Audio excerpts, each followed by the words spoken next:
Hello, everyone, and welcome to the best and worst of Walt Disney World, brought to you by Dreams Unlimited Travel, experts at helping you plan your next Disney vacation. Please visit them on the web at dreamsunlimitedtravel.com. I am your host, Ryno Clavin, and in this week's episode, we're going to be talking about the best and the worst things about Frozen Ever After, the attraction at Epcot in Walt Disney World. And to join me for this discussion, the one and only Mr. Craig Williams.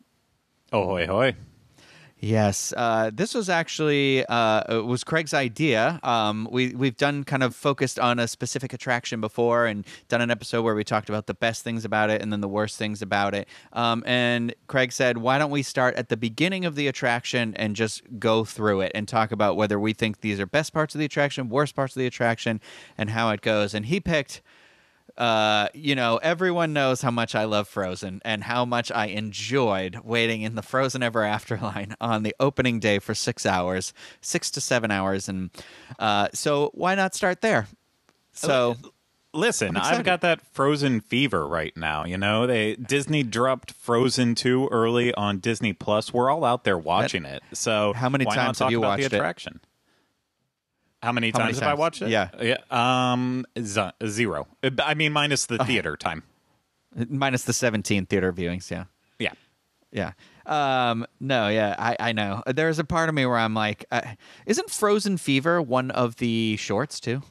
It is. That's the one that I think was the first theatrical short that debuted after with the snow geese, which, funny enough, we're going to see in Frozen Ever After.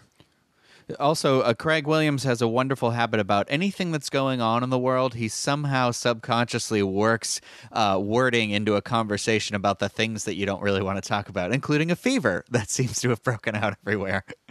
I've got a boogie fever today, so he's got a boogie. Oh, okay, all right, all right. Well, let's just dive right in. I think we should start outside of the attraction.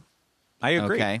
Yeah, so this went in the place of Maelstrom in the Norway Pavilion in Epcot, for those of you who are unaware. Also, I should say now, for any of you watching or even listening, if you head over to the DIS, you'll actually find a 4K overview of the entire attraction, including this queue. So check that out if you want to follow along as we go through this, because that's kind of the video we're using for guidance too, although we both have recently done it. So this was an attraction that was, Craig, would you agree, shoehorned into a previous attraction?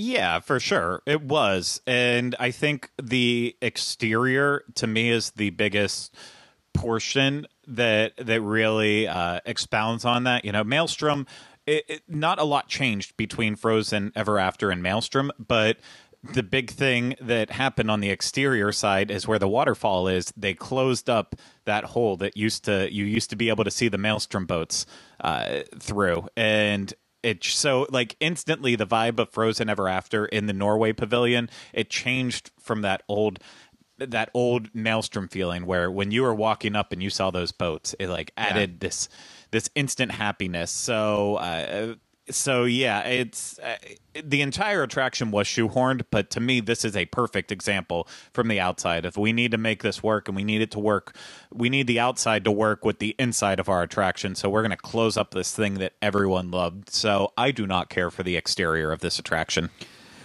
No, and you do make a good point that I always looked forward to when the boat was going to come out and you're like, whoa, it's going to go over. When I was a kid, that was like the exciting part where you're like, oh no, ours is going out the window today. So I do miss that kind of aspect of it. The actual like brickwork where you go into the entrance, I do enjoy that, but I do agree with you. Overall, I think the exterior is a little lackluster. So I don't think it's one of the better parts of the attraction. But if we move, the waterfall is nice, but if we move into the interior of the attraction, so there's like two sections, two big kind of rooms that you go through. There's the kind of entryway right when you go in there, and then there's a secondary room after you get through that one. So the primary room is really kind of this ski lodge, I would say, feel to it. Maybe it's all, the woods and plaster kind of setting, and I don't know. It's whatever to me. It's got some framed photos of Kristoff and Sven hanging up, and there's like a medal he has, and there's a bunch of the ice working tools are mounted on the wall, and some like signs that have to do with the town. And again, it's not the most. Sorry, it's not the most glamorous part of the attraction at all, but it does help set up the story. For anyone who might not know anything about Frozen, it starts to introduce the characters. There's the proclamation about Anna and Elsa that they're having their royal reception. So the first part of the queue really does set up the story as a whole. So even though it's very bare bones, you can't argue that it doesn't. And then once you move into the main portion of the queue, it's one of the things I hate more than anything else. It's a big open room that when it's completely filled with people in those down and backs, it feels so cluttered, but it's still the ambiance, I think, has offers a lot to it. It's that darkness to it, but then with the entire courtyard area kind of being lit by the lanterns, and not even talking about some of the cool elements, like when you go through Oakins, and he's in the sauna, and you see a little video of Oakins him popping tokens. out. Like, yeah, exactly. So it's not like. I feel like there's a lot of ambiance in there, and like if you're lucky enough to be in there when there's not a lot of people, then it's actually a really enjoyable queue. I think it's very heavily detailed, and it transports you into the story. But if it's busy in there, it feels busy, and you feel like once you get to the cool stuff you want to look at, you're being rushed through there. Now that used to be the exit of Maelstrom, right? You used to get off the boats there, I think, and go through the town, or you'd exit the theater and go on the boats. I thought, but this would. I think the queue portion, for the most part, would be where the theater is. Maybe a little bit of also with the exit itself, where you pull into the village. So one of the things I never did was I never bothered looking up to see if anyone did like a placement video of where everything is, particularly because I know they did change the entrance, like where you board onto the ships and stuff. They did move that back to the village. Yeah. So I guess in that mindset, this would be kind of where the village was and where the theater was as well too. But I never really thought about it that much. I just enjoy it for what it is. I do think the Oakins tokens part of the queue is my favorite part of the queue. I do think it's the best part. I love that you go into his hut and you like go around and like you said, he's in there and he's drawing on the sauna, and I think that's cute. I didn't know how much of the attraction was set up in that primary room, to be honest with you, because when I was filming it, I don't think I was reading what I was filming. So you saying a lot of that actually makes more sense to me, because I find that this attraction's story isn't overly clear. But anyway, so you come up to where you board your I don't know the right word. It's not a canoe. What would you call it? We'll just call it a boat. You're going to board your boat. A boat. And I enjoy the vehicles are the same as they were for Maelstrom, right? Pretty sure they are. Mm-hmm. And I think they fit the theming of the attraction well, so I don't think I have any complaints there. I think I don't know that they're best or worst. I think they're just kind of they're there. But this does lead into probably what is my favorite part of the attraction. Once you set sail and you come around that first corner into Arendelle, into the snowy area, and Olaf kind of runs along the snowy banks to greet you. I think that's honestly, I think that's the best part of the attraction. I love his little animatronic. Yeah, it definitely, the first time you see it, it really does leave you very impressed. Yeah. There are times where that animatronic does not work very well, so I'm not going to beat around the bush on that. If you're unfortunate to be on the attraction when it's not working, it's not the most impressive thing. But when you see it and it's working full functioning and the face is in sync and everything, it's very impressive, and it starts right away. And I don't have much to say about the boat, so I don't want to really backtrack into that. I will say the one thing is try to ride this ride multiple times, because to me, I feel like each seat offers something different. Like a lot of people would want to go into the front row specifically because, front row is always best. However, I feel like sometimes the big front of the boat that sticks up and is pointy, I feel like that can get in your way if you're sitting in the middle of it. Whereas maybe the back leaves you with a better view all around. But if you have a lot of tall people in front of you, then it might not be the best view. So kind of give yourself different options. See it from those different angles. But sorry for that. But going back to that first scene, though, it's not even just Olaf. And then once you see this giant Sven, like, oh my gosh, it's impressive. It is one of the best starts to any attraction, I think, because of those animatronics. You know what I like about the animatronics there, too, is that their faces are their faces. And this kind of leads into what I feel like is one of the worst part of the attractions is like not the trolls specifically, but the trolls are right there around the corner or in the same room. And when you see them, it's very clear their faces are like projected on. They have that Seven Dwarfs Mine Train look to them. And it like doesn't, it makes it look like, I don't want to say lazy because it's a new type of technology, but you know what I mean? It's two things that don't meld together very well. Yeah, this was definitely a style that I feel like Walt Disney Imagineering is going to probably go away from soon, but when it was the best option at the time to make some of these characters come to life, it definitely was. The problem is, I feel like, so Mickey and Minnie's Runaway Railway just opened, not to date this or anything, but they also use face projection in this. I think it looks better in person than it does on video. However, with Frozen, I feel like the video is pretty much exactly what it looks like in person. I agree. So it doesn't. So what you're seeing, if you only seen this in videos and haven't experienced it in person, it's pretty realistic. It's not amazing, but it's also the best that they could do to still try to bring the story to life in the way they wanted to. So I only fault it so much. The trolls to me aren't super distracting because they are. It's not people. It's not, trolls aren't real, obviously. So I feel like I can give them a little leeway, but so I do say. But, the troll section, I have nothing really to say about that. It does set up the story. It's where, because, Olaf and Sven are starting your journey off into it, but the trolls are where it sets up that, okay, now we're going to go back to the events that happened in the actual movie itself. So a very important part of the attraction, but ultimately, you sail past so quickly that it doesn't really matter. Well, I feel like the next portion I don't really like, and that is there's a couple of these like hallways that they have throughout this attraction where it feels like you have several like rooms, so you have this room with the snowy area where we see Olaf and Sven.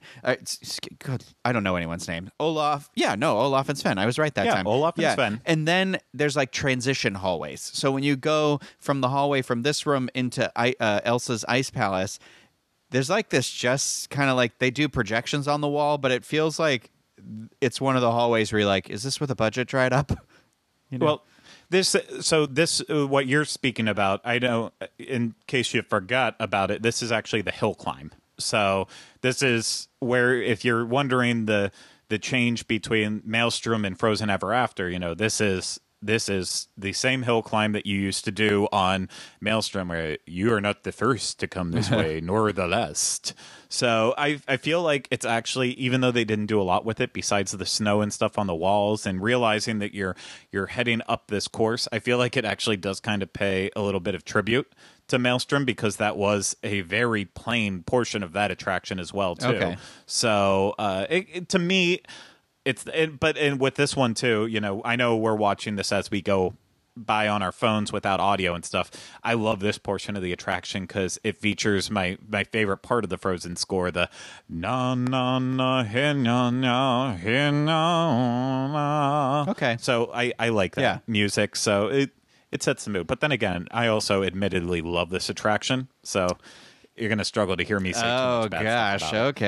Okay. All right. Well, I do think that hill climb is worth the next room, though, because, again, you get another really fun Olaf animatronic that's ice skating, and I do really enjoy that one. And then you've got Anna with Kristoff, and they're singing a song, and then you've got Sven with his tongue out stuck to one of the ice, I don't know what you call it, stalagmites. And yeah, kind of. And Yeah, this whole portion of the attraction is okay, we have to start getting the actual characters in that you want to see besides just Olaf and such. So it does slightly feel rushed in a way, but it's also, for me, this is where it falls apart. This is where it's like I start to get really confused because it's like what you said. I think seeing those characters there is cool, but then I'm also like, things start to happen really quickly where I'm like, wait, I'm confused. Did I miss something? Yeah, especially when it makes no sense in terms of the storyline with Frozen, that they're all the, you have Kristoff and Anna and Sven and Olaf's ice skating, and then the next room you move into immediately is Elsa with a climactic portion of the attraction, her singing Let It Go. And I love when you move into her ice palace and she's standing on that balcony and just waving her arms so fluidly, like an amazing animatronic. And this is where you do your turn to go backwards as well too, since it is the exact same ride track from Maelstrom. You have to go backwards eventually. And I say what you want about Let It Go, I still think it's a phenomenal song that still jams out to it, powerful. So when you move backwards and you start going backwards right in sync with Let It Go, like to me that is one of the best moments of this attraction. It is. I'd agree. You start cooking. Yeah, I know. I would definitely agree with you because it like there's that timing right when she's like "Let it go," and like all the sides around you change at the same time, and so it has that like poof, like everything happens at once. So it's a fun where you're like, okay, that was really cool. I love a good well timed out moment like that. And then I like the hallway that you shoot backwards through. I think that's one of the. I do agree with you. I think that's one of the better moments of the ride. And then you come all the way down until you meet Marshmallow, and is that where they take your photo? Yeah, when with the portion you're going down. So it's where they do take your photo. But the only other thing I'd add on that hallway when you're going backwards, I love that the ice follows you, and like there's a couple glimpses of Elsa as well with it. Like it's really well done. But then you do go into just a plain black hallway for a second, and that's not as excusable. But you do come up to Marshmallow and the Snow Geese, and I like how he's like slightly hidden, but also there in plain sight at the same time. It adds a fun element to it. But if you're not in the back seat as you start to make your plunge downward, you don't really get as much of the smoke effect that they're trying to get you with in there and with the photo and all that. But I like Marshmallow, so I do like this. I've got no complaints. And I think the thing with the attraction is like what you talked about is that you have that really awesome hallway and the descent back to Marshmallow, and then you go through a black hallway. So you have these really awesome moments, like that. I admit, even me not being an admitted Frozen fan, that I do think there are parts of this attraction that are great. It's like the parts that aren't great. It's like a really stark contrast for me. There's not a lot of really good transition, I feel like, so after you you go through the Marshmallow part here, and then I feel like this is one of the hallways where I'm like, I don't know. I rode this with somebody and they literally were like, oh, this is the part where the budget ran out. It's like, so are you talking about with the Arendelle Castle? Yes. I feel like when I'm watching it on this video, it feels very like it's it's like paintings on a wall with some firework effects. Yeah. It feels kind of like a little less cool now that you've seen all that other stuff, I guess. It's definitely not that impressive, but also I think part of it is maybe their mindset is, well, you're going through there with a little bit of speed. Like thinking back to Maelstrom, this is where the oil rigs would have been, and it's a part that people loved for the weirdest reasons, including myself. But you are going down that hill, and then you're going through this room pretty quickly, so you can give them a pass for not putting a ton of detail in there, but ultimately it is a room where I feel like they could have done more with it. You know what it reminds me of? It's definitely not a highlight. It reminds me of like when you're done with like Pinocchio at Disneyland, or I think maybe they do it in Snow White's Scary Adventure too, where like it just kind of ends with a painting on the wall, and there's like a couple of like crap LEDs that are, you know, it's in that vein of like a classic Disney, I guess, you know. But then you do go into this other room where, again, Olaf is there, and Anna and Elsa's in her new dress, and you've got Anna, and they're holding hands, and they're singing their song, and this is the part. They're singing in summer all together. And this part I am so confused about all the time, though, because I'm like, what? Because this is the part of the story where I really don't understand, because it really switched gears from like she was just singing Let It Go, and then all of a sudden they're there together holding hands. So I really am like lost about what happened there. Well, you're back to present day, because part of this is it's the celebration, and it's also summertime in this entire thing. So that's part of the story. The timeline of this story is that they are in summer. So they're telling the story about what happened? So, that's where the portions that once you go up the hill and stuff, that's going into the movie, and then once you're back down out of the movie, that's when you're out of the movie, and you're back into real time. See, so that's where I think that is cool now that you've explained it to me, but I don't know that I 1000% like. I don't know that it's clear enough that me, a regular person who doesn't know much, gets it very clearly. You know? Yeah, it's not. I won't try to. I won't try to say that it's really well played out, but I just, that's just for me putting the details together as I did it. I'm for the first time in forever. I don't want to be this person, but I don't want to really screw this up and be like, oh, I missed the entire point of the ride. So I am on Wikipedia reading how other people have described the attraction. Okay. And so it does commemorate the anniversary of the day that Anna saved Elsa with the unselfish act of true love. So this is the official summer snow day upon Arendelle. And that is what you are seeing, and that is what is actually that's what's happening in this attraction. So I'll tell you, for me, my final thoughts on this are there are some great best moments in the attraction, including, I think, the Sven and Olaf in the very beginning, which is probably my favorite part. But I feel like it's a very uneven attraction for me, so it doesn't really come together very fluidly. That's just for me personally. That's all. I think the next time I get on this attraction, after reading the story and after we discussed it, I think it's going to be even more impactful for me, especially now considering that when you leave the attraction and you get back out into Norway, you have the summer house where you can meet Anna and Elsa, so that fits in this storyline of, it is summertime here. So it really does all come together now when you think about it. Something maybe I should have talked about with the Imagineers when I had the opening event and stuff for it, but you know what, I can beat myself up about that later. But I feel like story-wise, it does. I like the story, even though it might not be as concise as it can be. I think portions of the queue obviously are very, very much stand out as a best experience in a queue, and then there's also portions that aren't so awesome. So, the 50-50. And for the ride itself, either besides really those couple, the blank hallway and then your return to Arendelle after coming out of the story of Frozen, I feel like those to me are the only two truly weak portions of the attraction. So, overall though, for me, Frozen Ever After will still remain a best attraction, something that you have to see. And I love it.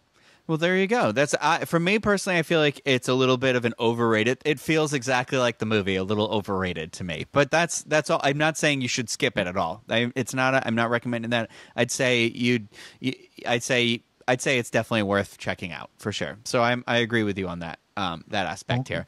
But we want to know what you think out there. If you've ridden the attraction, what you feel like the best moments are or the worst moments are of this attraction. What are those best and worst aspects here? We'd like to thank you all for taking this journey through Arendelle with us, through our summer house. Oh man, I said it wrong. Summer hoose. Hoose.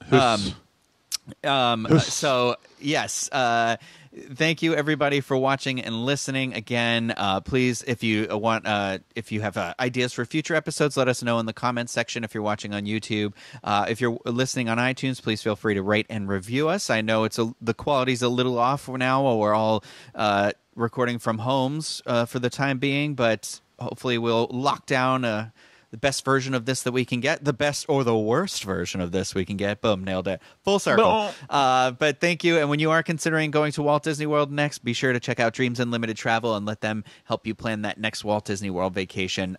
For now, we'll see you next time until the next episode of the best and worst of Walt Disney World. Bye, everyone.